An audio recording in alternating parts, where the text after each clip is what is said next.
不是所有的故事都能被流传，然而所有的故事终将被遗忘。水中火，火中冰，笼中兽，枕边刀，一切都那么疯狂，但最疯狂的还是时间。时间让一切轻易地飘散，就像短暂的一笑而过的风声。而如果时间能够倒流，我想我依然会像当初那样走上那艘船。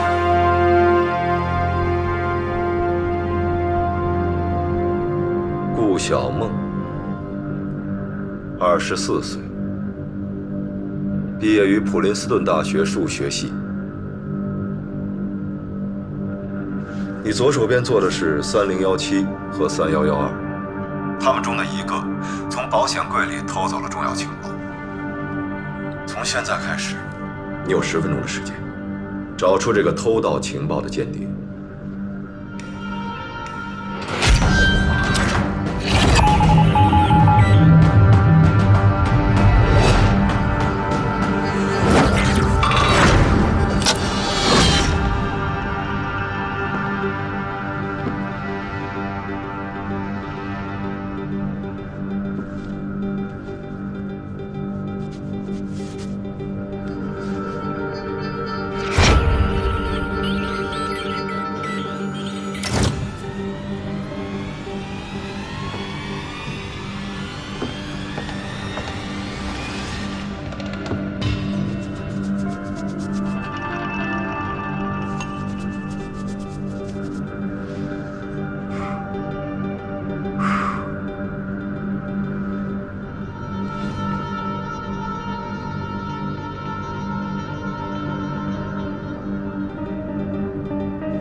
3112。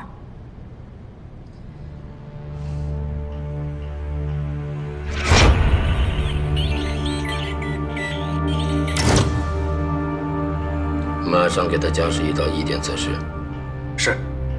一旦测试通过，立刻抽出档案，直接调入机要处。中文密电破译，你有20分钟的时间。开始吧。可是按规定，凡是调入机要处的新人，一律由人事处那边重新审查家庭背景和个人经历，不然调不出档案。你猜猜，一块 Venture Constantin 的镀金女士手表要多少钱？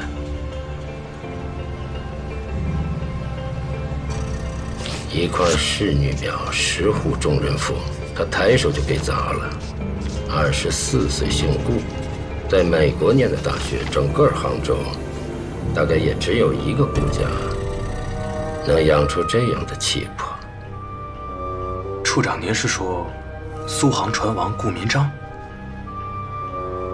没错，顾船王，南京国民政府经济委员会副会长，汪主席的座上宾。像这样的家庭背景，还用得着人事处再审查吗？顾副会长，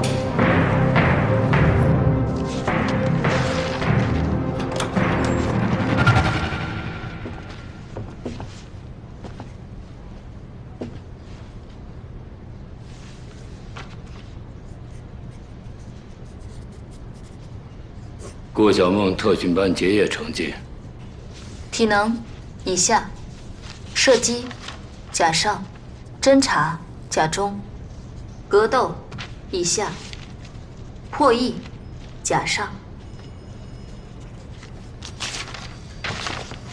破译完毕。密电内容：谍报工作的职业生命是什么？是什么？忠诚。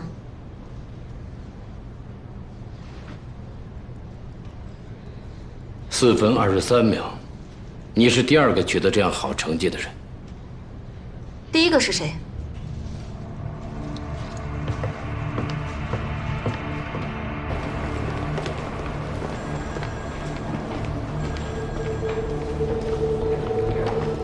处长。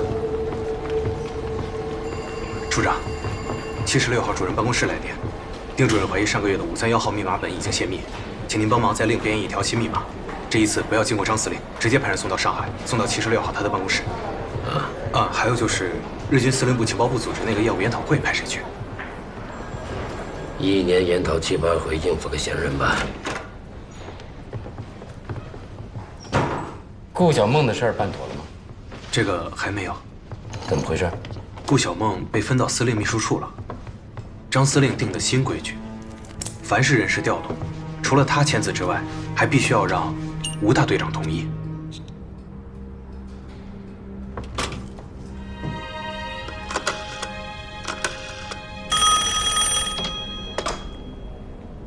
喂，赵处长吗？我金生活。金处长，你打电话是不是为了要问机要处新任科员顾小梦的事情？一打电话你就知道是怎么回事了。对，是顾小梦。我知道有新规定，但你想想，吴大队长剿匪倾向这么忙，哪有时间过问什么人事安排这样的鸡毛蒜皮的小事？金处长，这件事情我也很为难啊。赵处长，我这可是替你着想啊。顾小梦要是分到秘书处，那白秘书往哪儿搁呀？你也知道，这整栋楼里，谁要是得罪了白小年，谁不知道白秘书和张司令之间的关系呢？比亲儿子还亲。好吧，这件事情我来想想办法吧。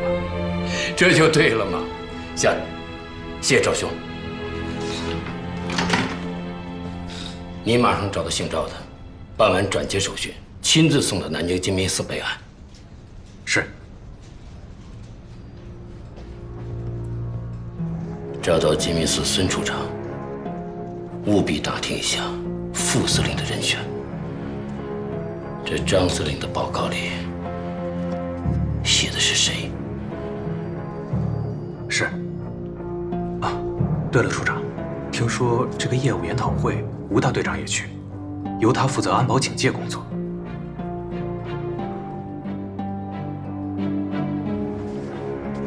那你跟张司令说一声，这次研讨会我亲自参加，李科长也要去。机要处一定要在日军情报部面前替张司令把脸面争回来，为他这第一把火烧得更旺添一把柴。另外，机要处新任科员顾小梦也要去。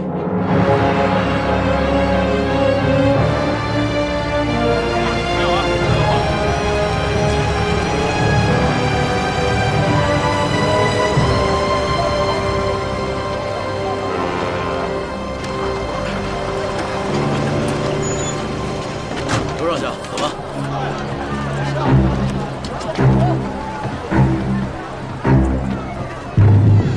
下一个，都仔细点儿。是。下一个。走进，走进。部队一。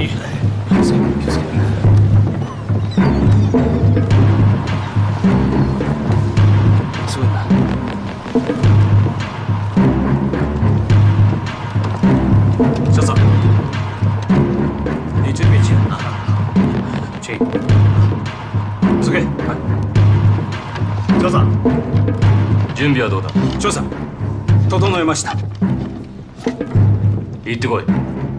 はい。急げ急げ。口だ。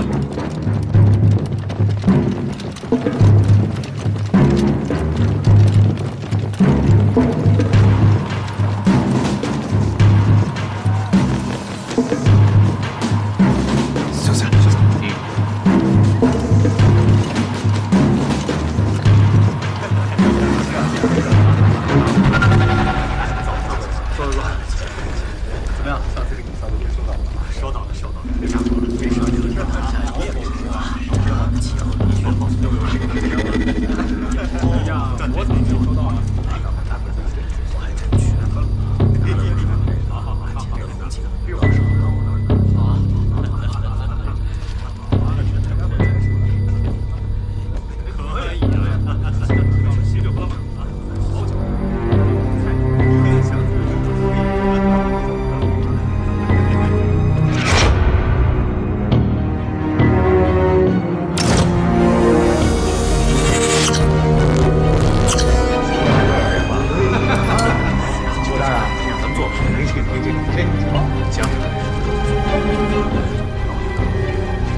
金处长，您也来了。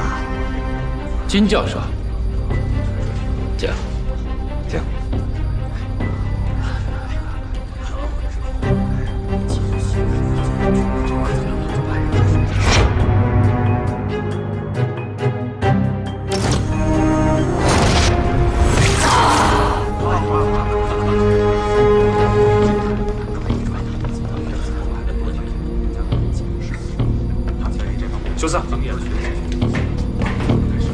起立。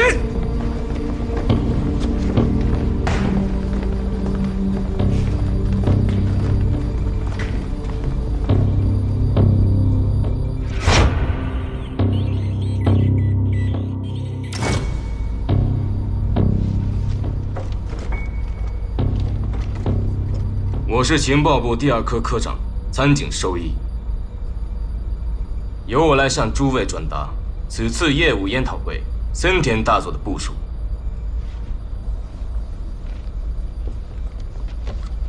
诸位面前的文件里，是我们刚刚截获的一条国外军事密电，请诸位专家务必在2个小时内破译成功。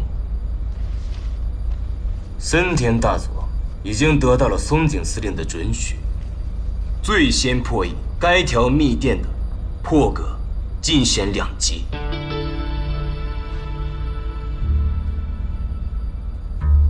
开始吧。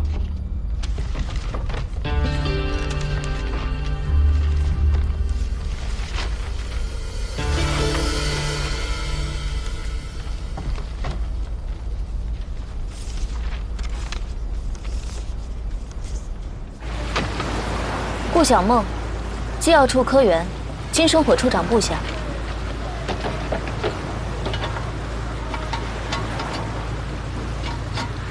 2糖1盒。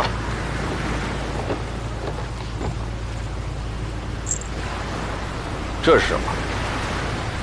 甘草片，泡水敷面，可以防风吹日晒。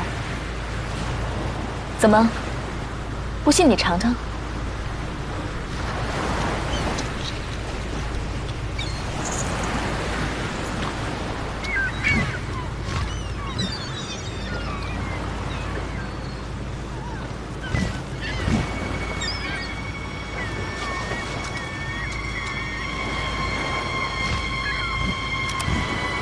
干什么？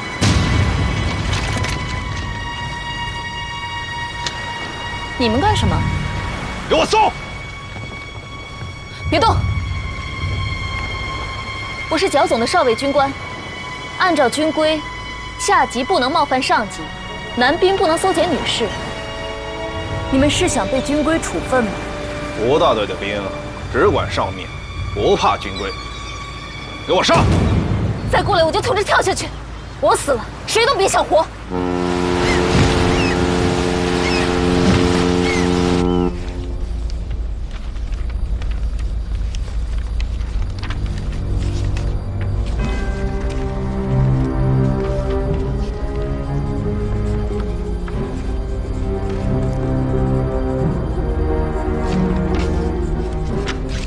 李科长，怎么还不动手？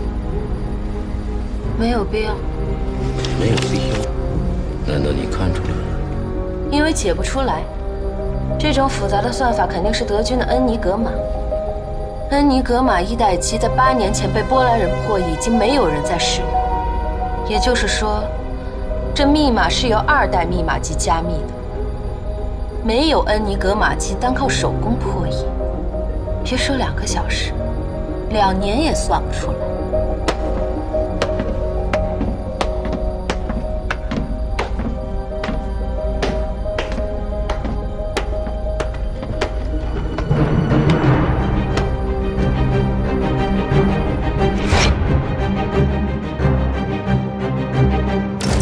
13分钟，我终于听到我满意的答复了。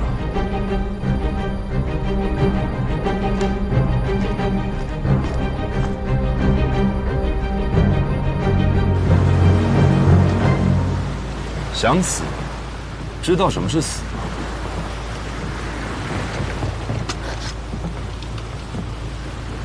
吴大队。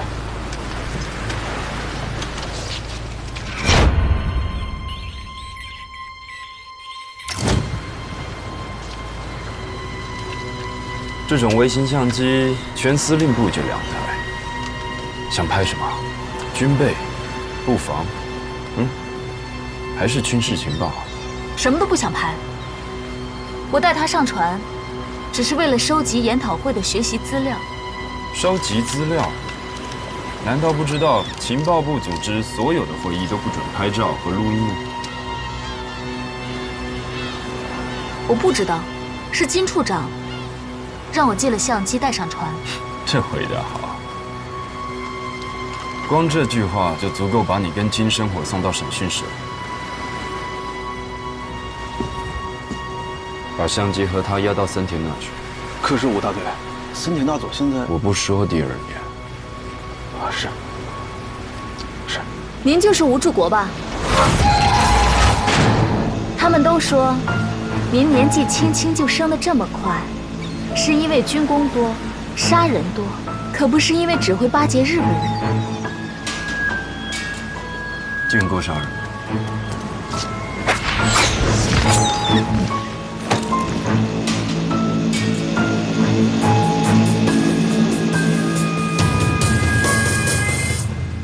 你就是王主席麾下的王牌铺议员李宁宇，果然名不虚传。一眼辨真金呐！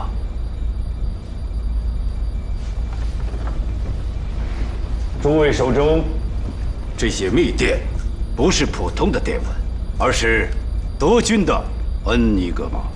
你们今天的任务，并不是要让你们破译这道电文，而是要根据帝国这1年多来截获的所有的密电，从中推导出德国第2代恩尼格玛机的构造。各位，请看，America、English、France、苏联这4个国家的密码机现在都在这里，可以供诸位参考。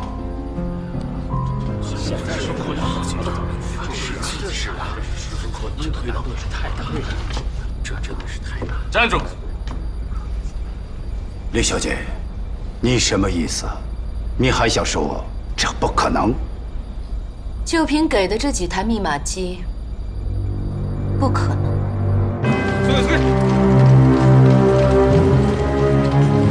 民国26年，日德盟国签订对苏军情报交换协议后，德国军方曾经赠送给日本几台初代恩尼格玛机，日军军部沿用至今。后来，德军又对初代密码机进行了改装，形成了他们现在使用的2代恩尼格玛机。初代恩尼格玛机中只有3个转子，每个转子都会对输入的字符进行一次替换加密。经过3次替换加密后，密码表的总数会达到10万多个。信号通过3个转子之后，还会通过反射器，然后反向通过3个转子。转子还会联动，转子位置随着输入改变导致密码表改变。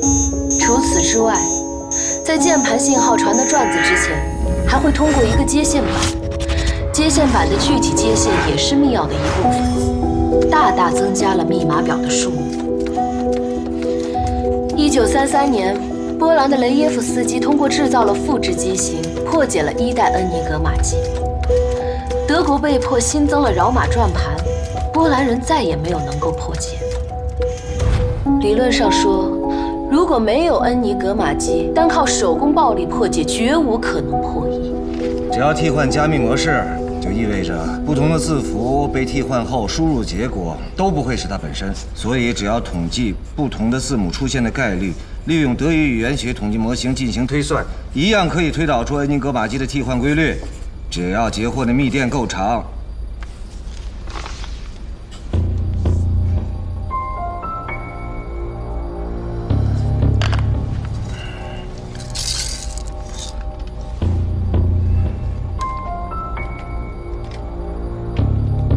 请您不妨算一下，截获的密电要有多长才能够统计出上亿个甚至上10亿个密码本的规律，并且能解出信息密钥。所以，如果森田大佐想在短时间内破解2代恩尼格玛机，唯一可行的方案就是要拿出初代密码机，包括子密，供我们研究改装，才能像雷耶夫斯基一样完成复制机。李科长，你知道你自己在说什么吗？不管初代或2代恩尼格玛机，都是目前我军最牢靠的加密手段。一旦暴露，那我军密码体系就像狮子袒露了肚腹。我绝不允许这样的冒险。破译本来就是冒险，没有一次破译是不需要付出代价的。根据密电倒退出密码机，就像照着一颗鸡蛋画出公鸡一样，根本不可能。如果大佐真想破解2代密码机的秘密，就必须先把初代密码机暴露给我。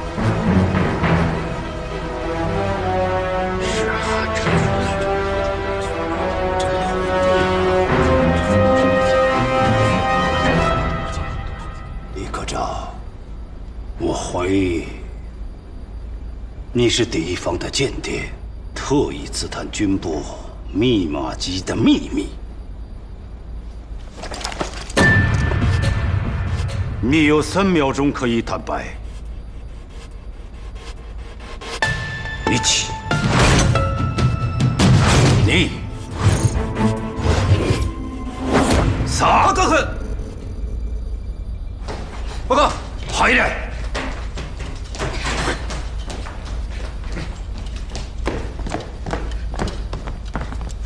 报告大佐，剿总司令部情报处顾小梦违规携带相机上船，还企图拍摄照片，被我们给拦下。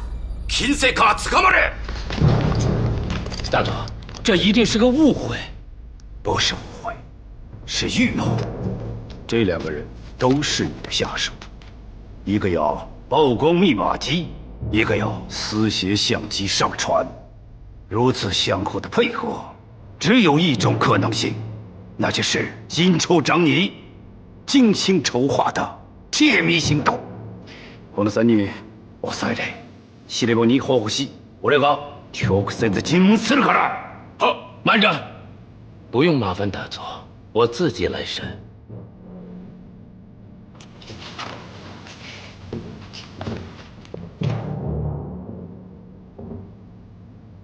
顾小姐，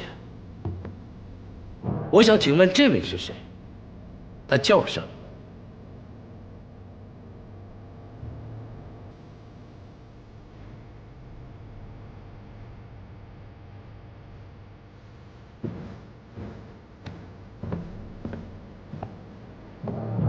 我指的是他，叫什么名字？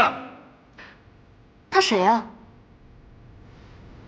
大佐，这位小姐昨天刚刚入职，他们2人从未谋面，何谈相互配合？机要处成立之初，大佐亲自批准配给剿总司令部2台相机，其中就有1台归鄙人直接使用。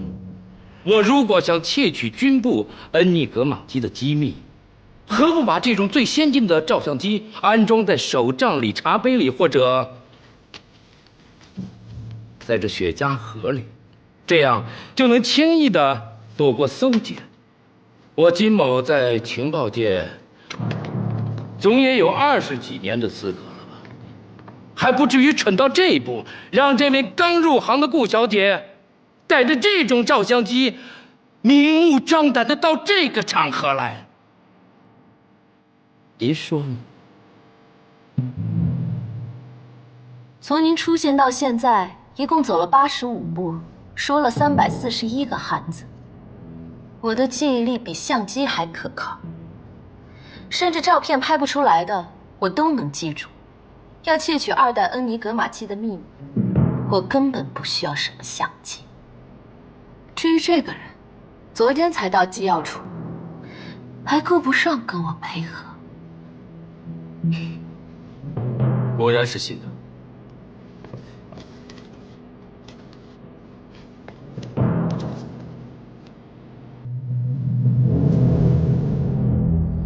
顾小梦，这一切都是你的私人行为，很抱歉，我无能为力。抑えて、点。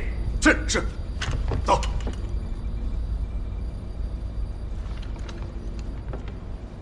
发送电文前，随机选取3个字母作为信息密钥，在恩尼格玛机上输入2遍。妈的！你刚才在说什么？恩尼格玛机的信息密钥系统。你怎么会知道？因为我不仅是美国普林斯顿高等研究所冯诺依曼教授的学生，我还是施伦堡的朋友。我现在说的，是现任德国中央保安局4处一科科长施伦堡先生亲口告诉我的。你怎么会认识他呢？施伦堡先生在遇见我父亲时，还是波恩大学的一个穷学生，靠我父亲的资助才完成了学业。所以我在国外读书时，施伦堡先生也是对我格外照顾，并且教我如何使用2代恩尼格玛机。如果我要是窃取信息的话，应该不会在这里，而是回到施伦堡先生的办公室。简直是天方夜谭。我相信，他说的应该是真的。情报界早有传闻，早在10年前，初代恩尼格玛机的原理图就被德国情报系统的叛徒泄露给了法国，所以德方才会研制了2代密码机。施伦堡先生把已经泄密的天机透露给资助自己的恩人，惠而不费。也就合情合理了。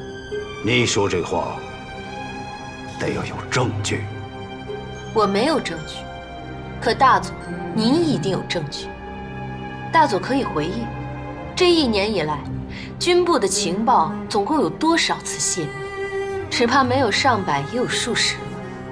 同样使用恩尼格玛机，德军海军的情报体系一直安全可靠，我部却屡遭破获。难道不是初代密码机已经泄密的有力证据？李科长分析的有道理。这欧洲人知道了，那苏联人一定也快知道了。一旦苏联人知道了，那就离重庆和延安知道不远了。不许打骂人！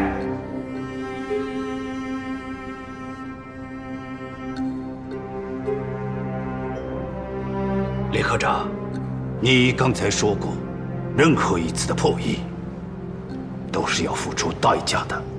如果这一次的代价是你们的生命，那你还要冒险吗？大佐，如果我无法攻破2代恩尼格玛机的核心机密，反而导致军部密码机的泄露，所有后果我一力承担。李科长，你领章上这颗星还不够赌这么大的局。大佐，我们机要处3个人精诚一致，以自己的性命来赌这个局，您看够吗？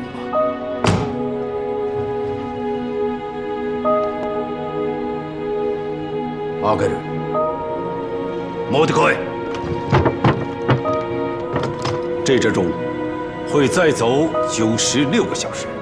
走完之后，如果诸位还没有破解第2代恩尼格玛机，将纸上的电文破译成功，那这之中将会是诸位的丧钟。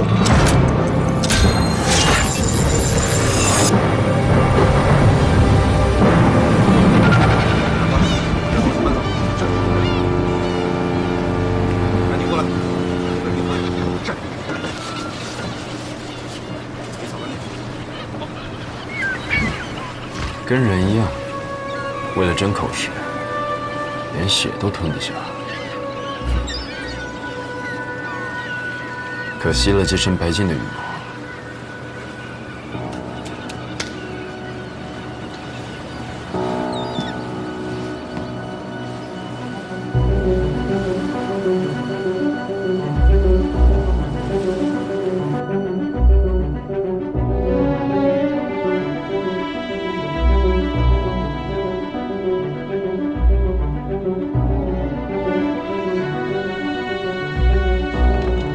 今天如果能够成功破译，当然是皆大欢喜；如果不能，那今天所有参与这台密码机基础核心的人，都将是情报部的替罪羊。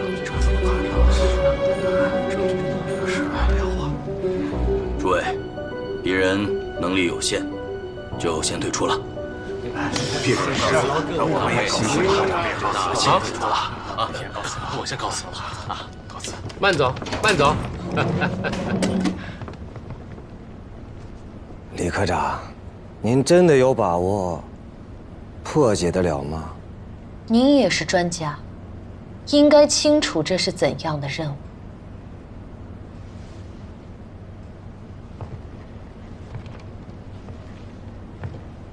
作为破译员，向您致敬。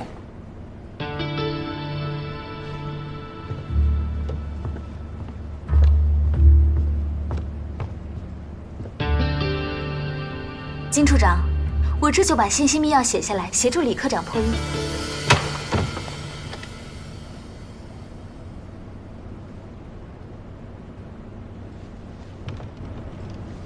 请指教，我刚刚哪里说错了？你没什么地方说错了，就是细节说的太多。所以我在国外读书时，施伦堡先生也是对我格外照顾，并且教我如何使用2代恩尼格玛机。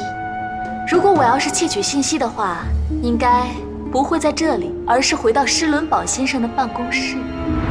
我希望您以后再吓唬人的时候，不要纠缠于什么所谓办公室的细节，更不要强调知恩图报，因为这些都是为了编造谎言，增加可信度会留下的刻意痕迹，明白吗？明白了。哎，我烟瘾犯了，想出去透透气儿。李科长，金某无能，就仰仗您了。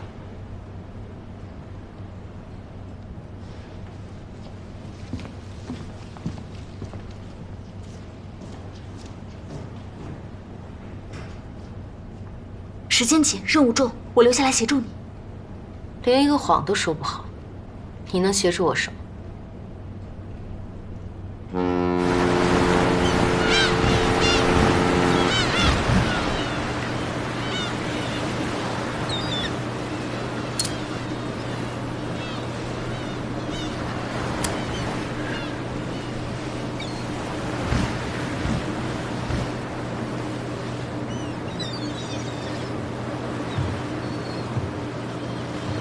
吴大队难得这么闲情逸致啊！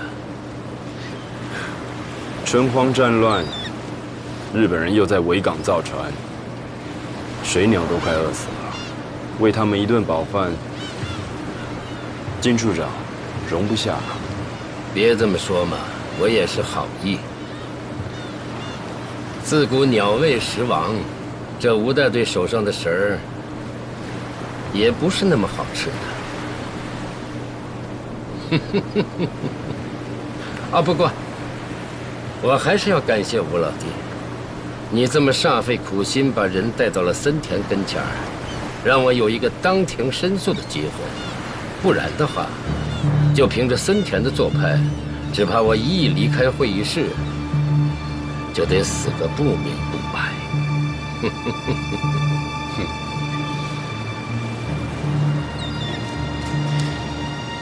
你该谢的人不是我。哦。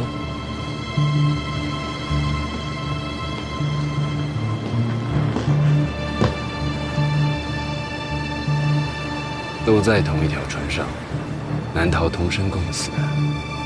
你好自为之，不要连累其他人。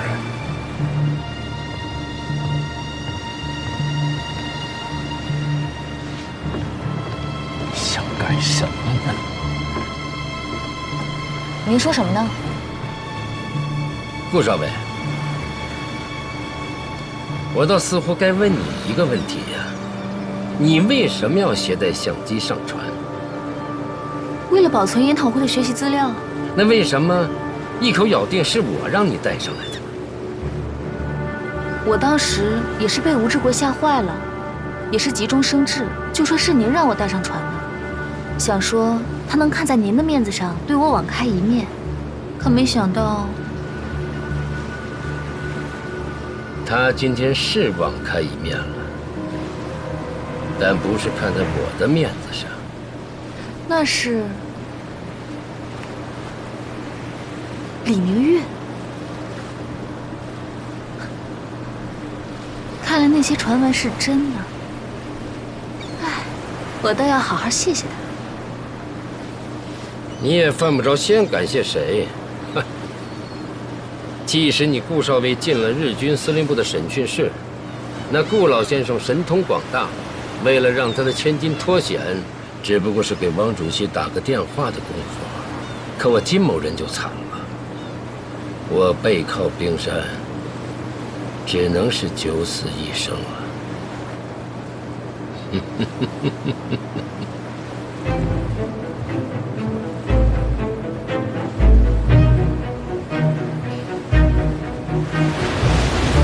处长，您说咱这船开向哪儿啊？不知道，大概是开往地狱吧。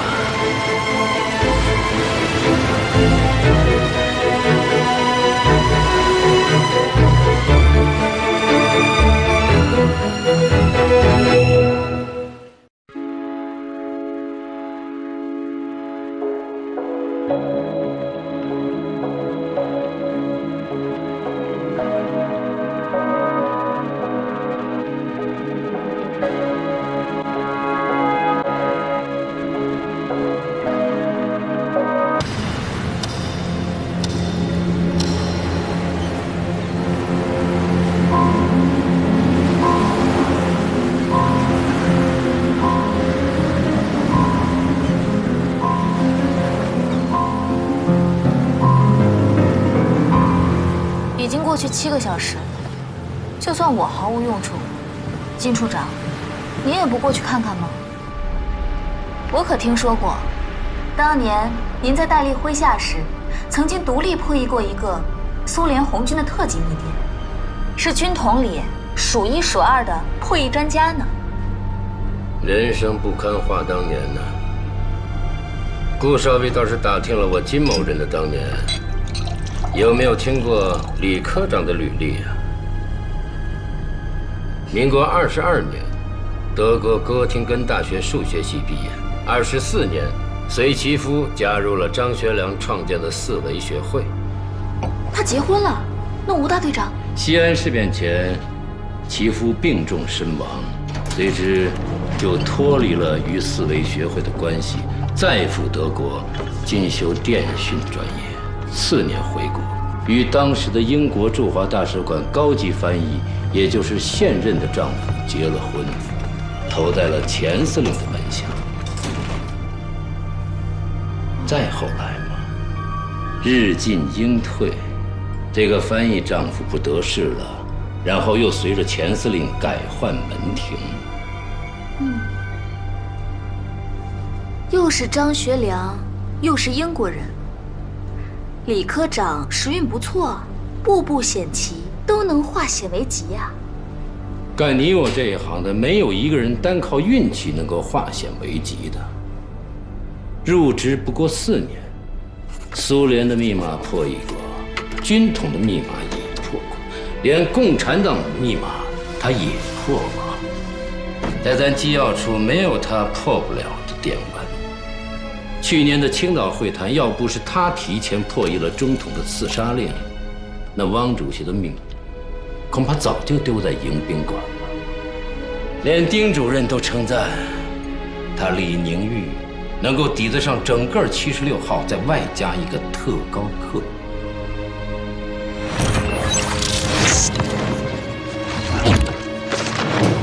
会议完毕。4分23秒，你是第2个取得这样好成绩的人。我知道了，五考破译时，您说的那个第1个取得这样成绩的人，就是李科长。我说的还不准确，他比你整整提前了1分30秒。原来如此，怪不得像吴大队长那样的人，明知道他也甘愿倾倒。像李科长这样的女人，群下之臣可不止一个吴志国，只不过这吴志国煞气中还能活得住。如果李宁玉破解不了2代恩尼格玛机，森田就会把所有人都当作泄密者处置吗？我倒是担心李宁玉真把密码机给破解了。为什么？你想想，初级的恩尼格玛机的泄密，不就是因为那个德国情报员的背叛吗？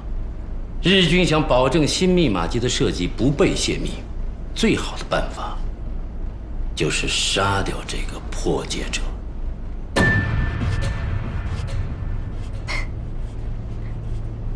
我现在终于知道，为什么金处长不肯去助李科长一臂之力了。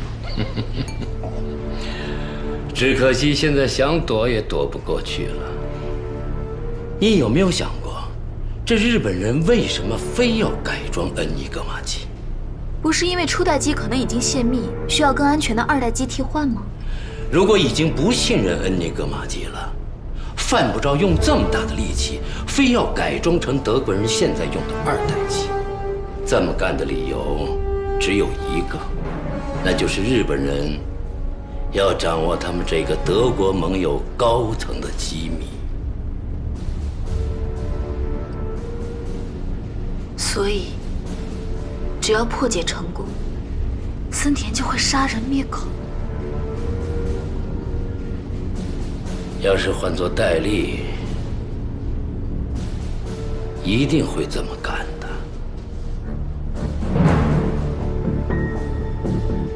破解不成，会被当作泄密的替罪羊；破解成功，会被杀人灭口。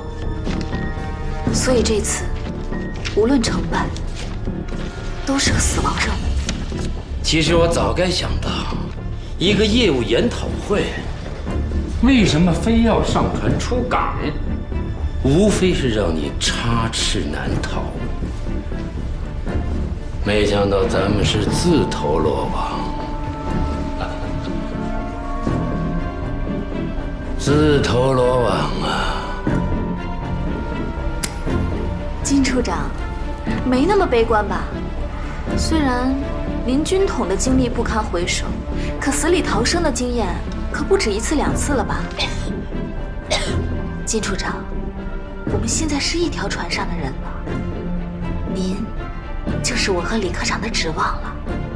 若有什么逃出升天的计划，我定全力配合。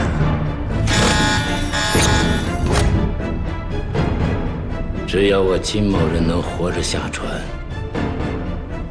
顾小姐就一定能平安回家。现在我想请你回答一个问题。您说，谍报工作的职业生命是什么？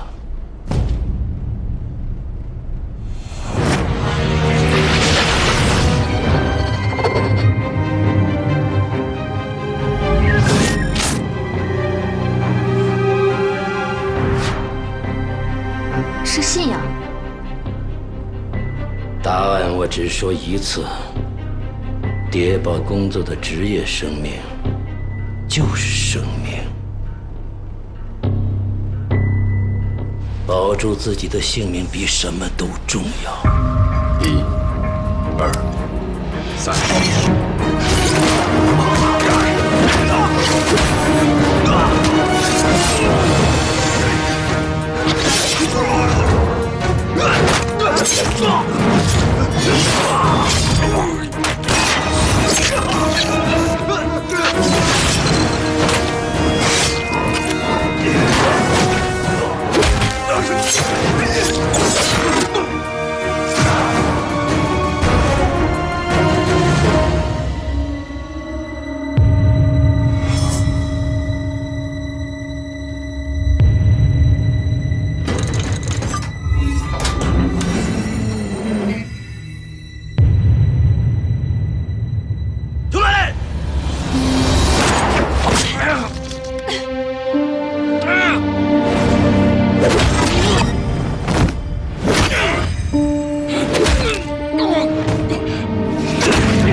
还有整整60个小时，60个小时之后，这钟表就会响起，要么是为我们庆祝，要么就是报丧。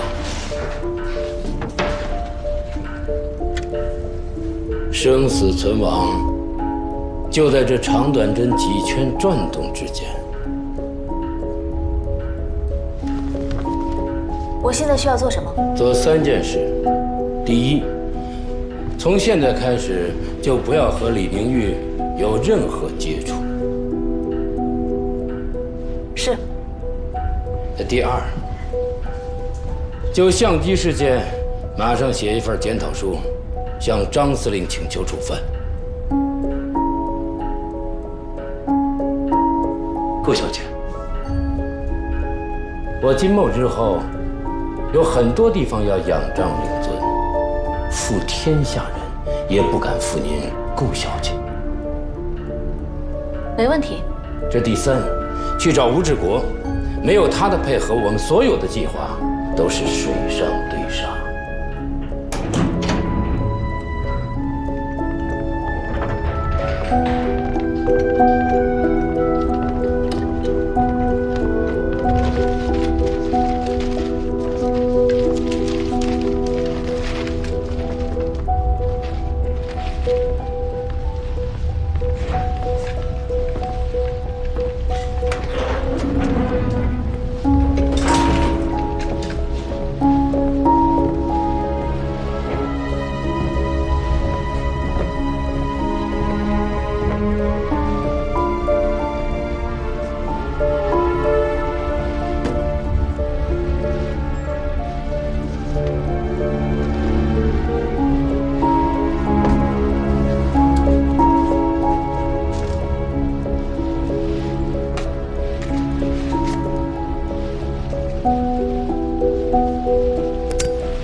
教授，出去啊！啊！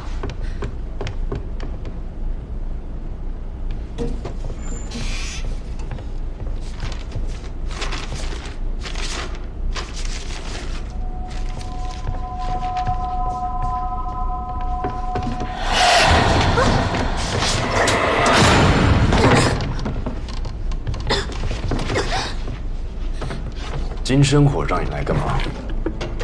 你怎么知道是金处长？就凭你，没那个胆。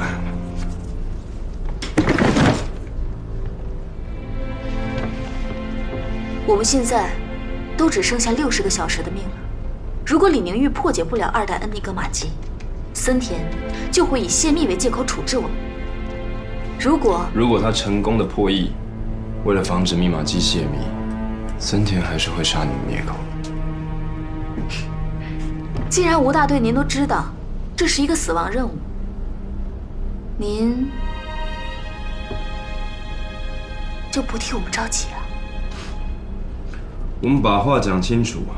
你口口声声的我们，也就你们机要处3个人。我主要的任务是安保布防，其余的跟我没什么关系。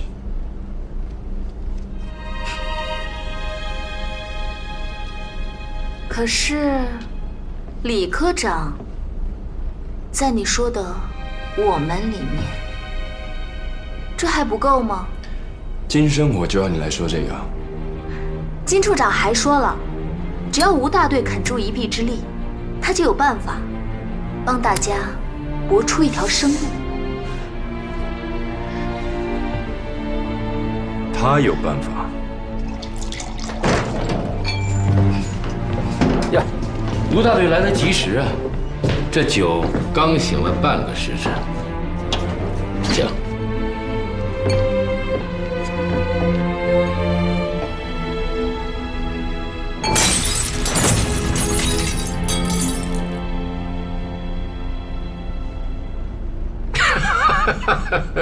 我知道吴大队手头功夫硬，但我金某人20、30年的风雨都熬过来了，见过血。顾少爷，这是检讨书，你马上把它抄一遍。我在金处长眼里就一介莽夫，手上功夫在意，也比不上金处长的手段力。但在这上不着天、下不着地的海上，金处长手硬如铁，也掀不起漫天风浪。我奉劝你一句：别害人害己。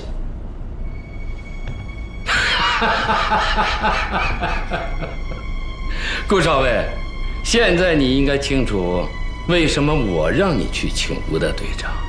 这吴老弟对我的成见太深了。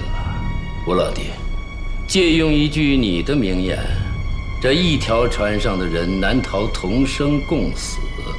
可我现在只想救人自救，没工夫害人。救人自救，你身为机要处的主管，森田下达任务，你临阵脱逃，躲在这里不闻不问，就是为了想把自己给撇干净。这检讨书发出去，张司令就得看在顾明章的面子上来救人。你和顾少尉两人就能一走了之，留下一个李宁玉来顶罪，足够了。姓金的，别跟我说你没想到这个点。没想到吴大队手段硬，心思也硬，我就是这么想的，一点没错。金处长，李科长可是万里难挑一的破译天才，他的命太重要了，要是拿他挡在我们面前，我也受不起。二位都知道，我金某出身军统，主管过内部督察。从我手上过的，不管是贪污的黄埔直系，还是为敌的剿匪功臣，哪个不是心狠嘴硬、杀人如麻的悍将？我金某人前后经手过117件案子，除了死人，这没有一张嘴他吐不干净的。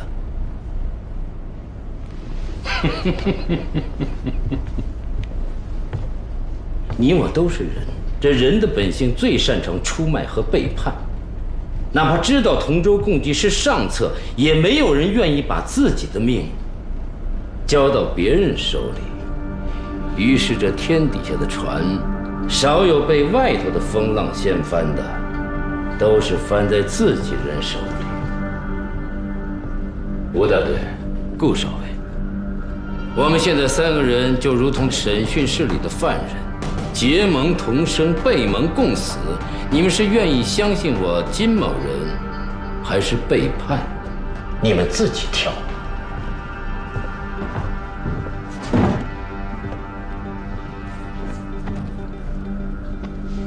给我一个相信你的理由。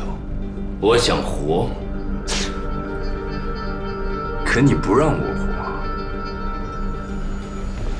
金处长要当副司令，我就得死。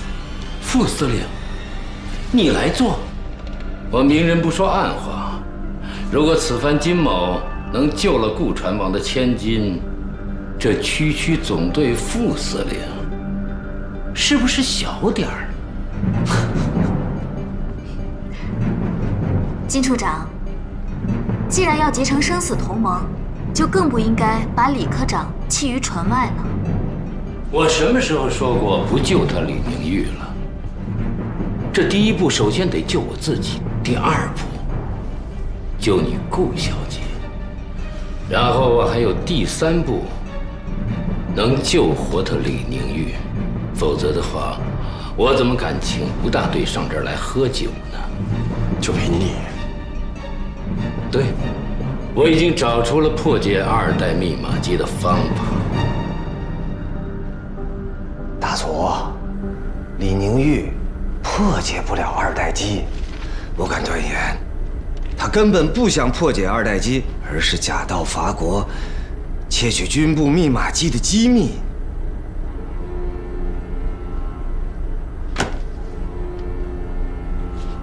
你有什么证据啊？你不是也主动的退出了吗？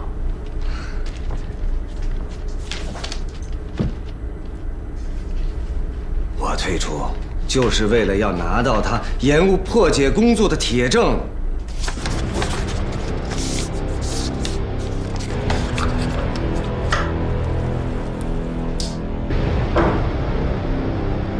把这个交给李明玉。你负责安保接近他，应该是顺理成章。这什么？破译的德军电文。你已经破译了2代恩尼格玛机？不是破译，是猜出来的。这是德军、苏联、重庆方面。只要德军对苏联有军事行动，那么日本人就必须履行在远东战场上牵制苏联的承诺，对苏宣战。我敢断言，不到万不得已，军部绝不愿意和苏联开战。再加上重庆这头是败而不溃，情报部这么急于破解2代恩尼格玛机，我想应该是为了监控德军对苏的战略动向，所以我就赌了一把，把我们的命都压在苏联头上。没错。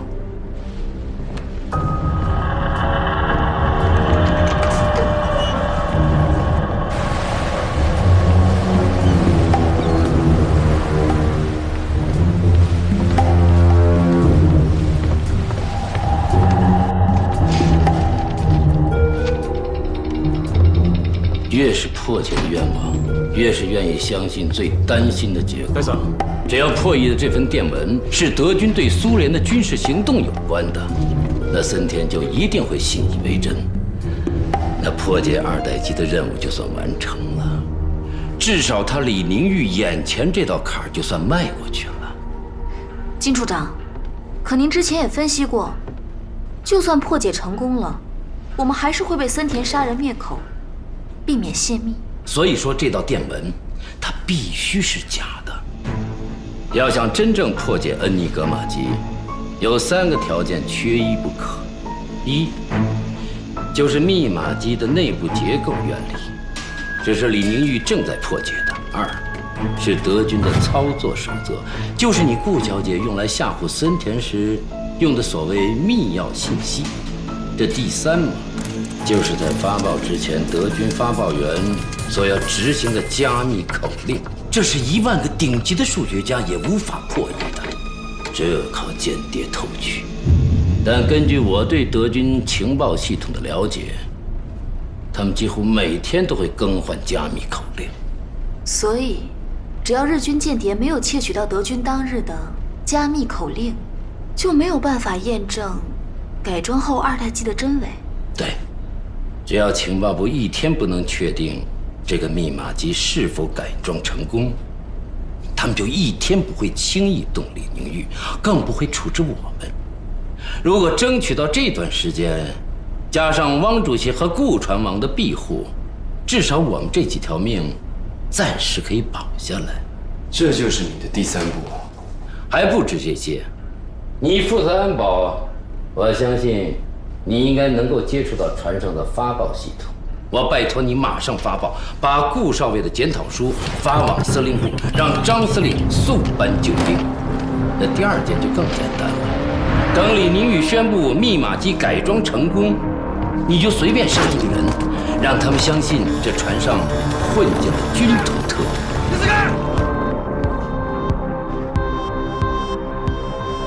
这又是为什么？根据日本陆军内部的分工，抓捕国共特务应该是陆军特务机关直司所在。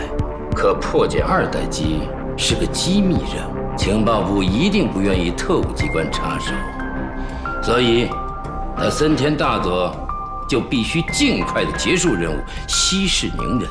也就是说，李宁玉破解的2代机到底是真是假，至少在这条船上就不会再追究了。千算万算，金处长，你还是漏算了一条。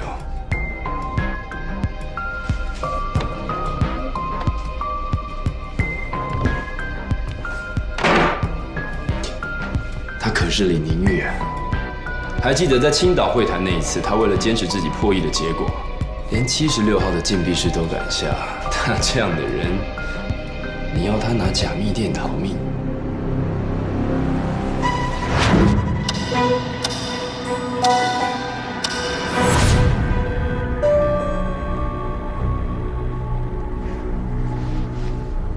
金教授，请你过目。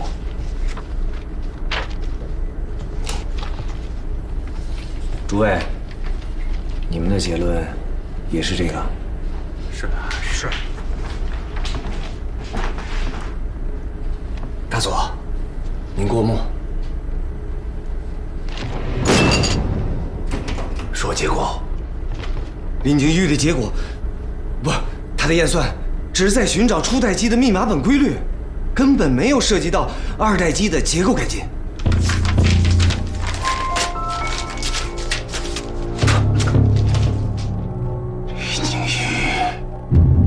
我倒想问问吴大队有什么妙计可以脱身呢？杀出去。我知道吴大队能杀人，可现在上不着天下不着地，能杀到哪儿去？到水里。痴人说梦。我也只有3步。第1步，挟持森田。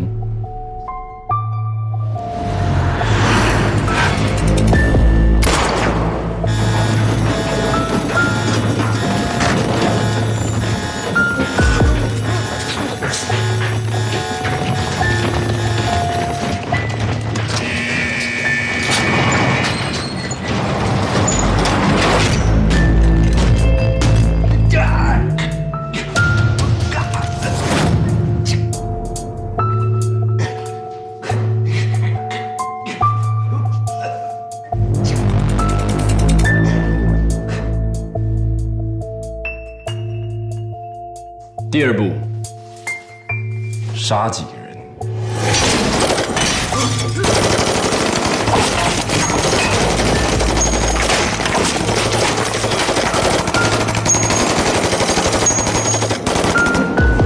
第3步，抢到后舱的救生艇，一起走。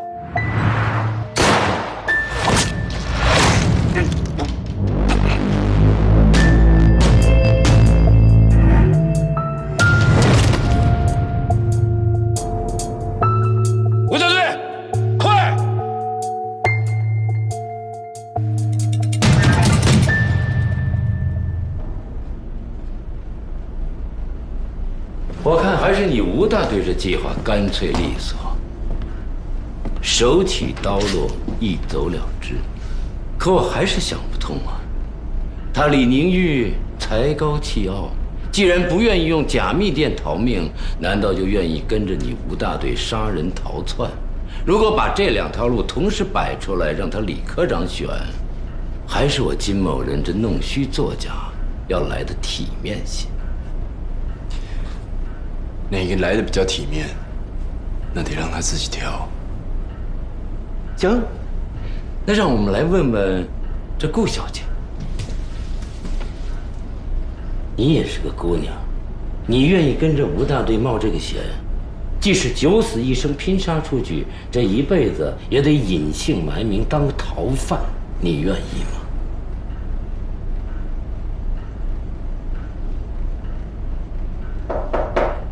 进来。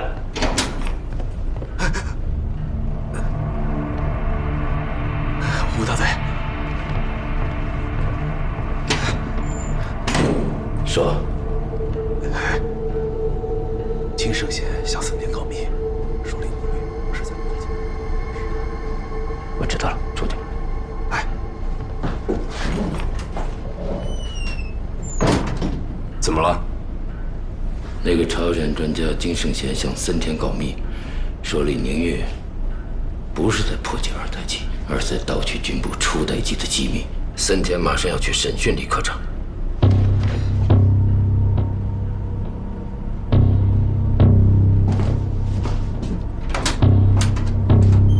带上那个，快！水少佐。はい。本部に報告。尋問を準備しろ。は。では、李寧と一緒に来た金生保一行は。そういうことを聞くな。はい。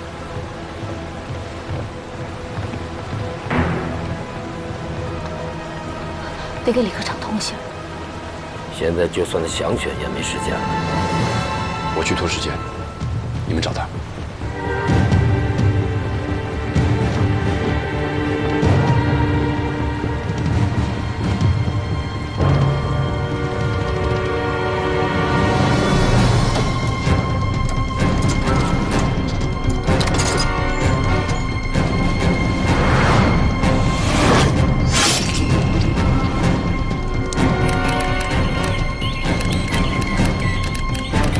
開けろ。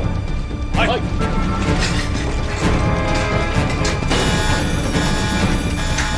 なんでこの秘伝室の警報です。危ない。早く行こう。はいはい。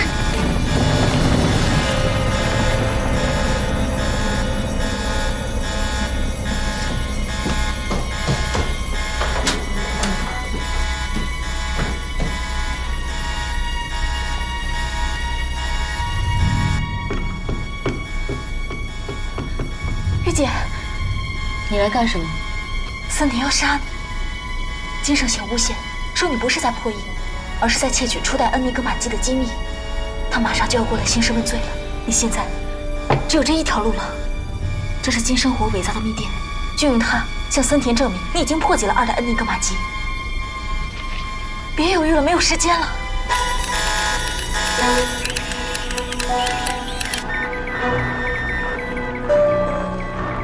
どういうことだ。大佐の船から送った。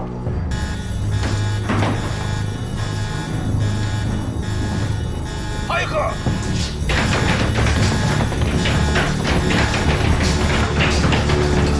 開けろ。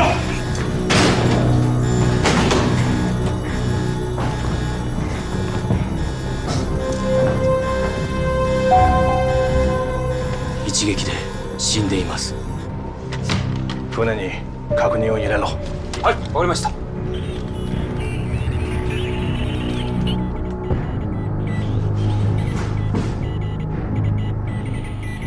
大佐、本部から来電。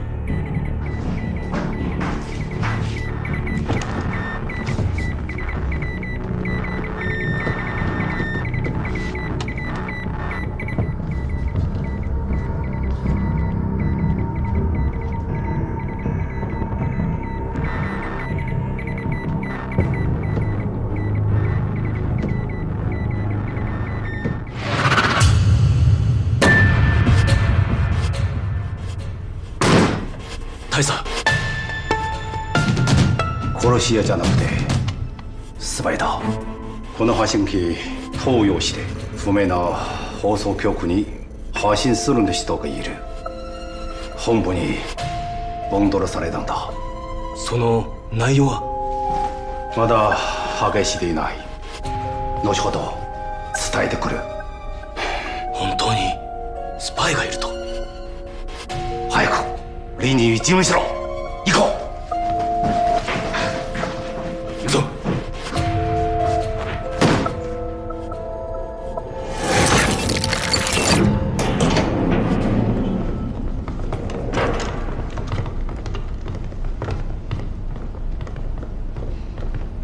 如果没有算错，时间应该还剩下38个小时。我相信，虽然还剩下了38个小时，但是你已经完成了你自己的任务。完成？那恐怕要让大佐失望了。你不但窃取了我军恩尼格玛姬构造的秘密，还用发报机将它发送出去。你很得意是吧？你不但是破译的天才，而且你还是一个出色的盗窃间谍。说吧，你是国民党还是共产党？你的上级是戴笠还是徐恩曾？我只会一种审讯手段，说实话你就活，不然你就得死。我不大明白大佐这些话是什么意思。刚才的警报声你听见了吗？有人盗用机电室的发报机，向不明电台传递了情报，还杀了一名大日本帝国的士兵。这跟我有什么关系？我一直就在这里不眠不休完成大佐交给我的任务。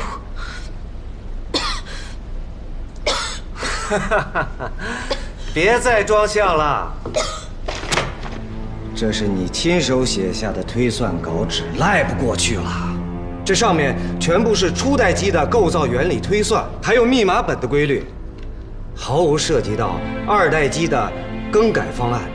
你的兴趣点只是在初代机的构造机密上。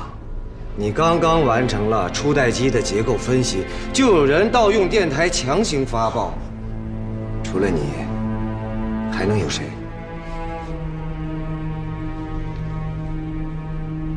按照保密规定，这种密集任务的破译资料是要全部及时销毁的。是我从销毁炉前抢出来的，没想到自己的罪证没能及时处理掉吧？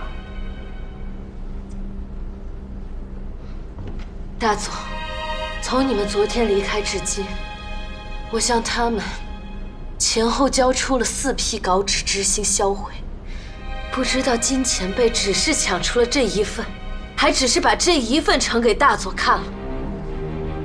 如果大佐看了那4批稿纸，就会明白，我不仅仅是验算了初代机的构造原理和密码本规律，还模拟了从初代机到2代机的改装结构，推算了密码本的变化矩阵。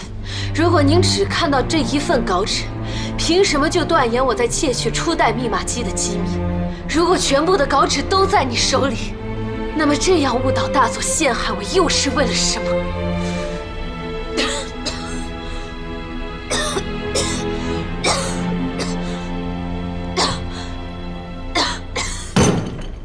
こいつの部屋を探せ。はい。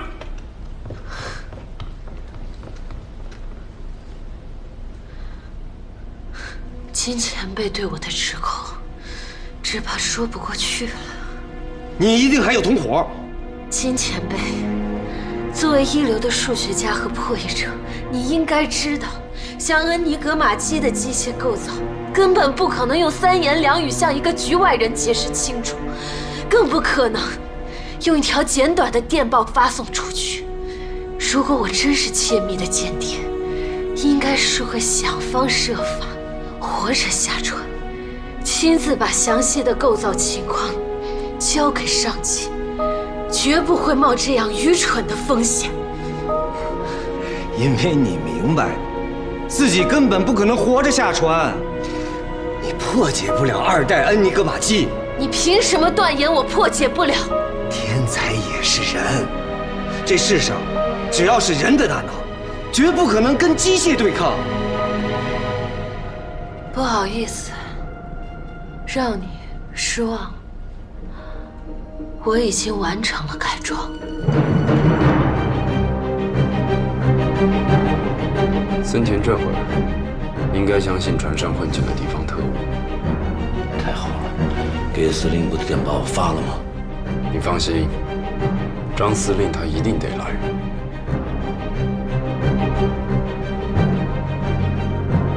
慢，破解辛苦，验证这样的琐事儿，就由我代劳吧。如果验证成功，是否就能证明我李宁玉没有窃密的嫌疑？可以。但如果验证失败呢？我就认罪。一言为定。